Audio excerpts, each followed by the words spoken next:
Sulod sa 22 ka tuig, kauban nato sa pagmata kada adlaw ang longest running morning show sa Philippine TV nga Unang Hirit.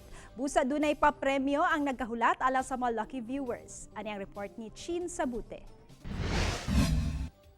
22 years na ang Unang Hirit. Busa sa selebrasyon sa anibersaryo ni ini karong tuiga. Labihan ng pasalamat sa mga host sa walay undang nga suporta sa mga viewers. Ang giila, isip amahan sa show nga si Arnold Clavio.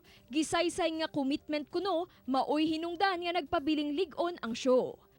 Talagang hindi mo maipagpapalit yung naging friendship na binungan itong programang ito.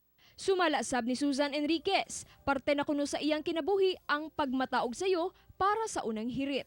Mas excited akong gumising ng maaga, pumasok ng maaga because I know na napakaraming nag-aabang. Samtang alang sa mga GMA News reporter ug host sab sa Unang Hirit nga sila si Mariz Umali ug Ivan Mayrina, dili gayud mawala ang public service kanila. Si Suzy, Lynn ug Connie mihisgot sab nga dakong blessing kuno para nila ang show. Gani isama sa ubang host, mapasalamaton sab sila sa tanang fans ni ini. Busa excited na sila sa papremyong ilang ipanghatag. Mamahimong makadawat og cash, appliances ug Noche Buena packages. Duna sab usa ka lucky viewer nga makadawat og brand new house and lot.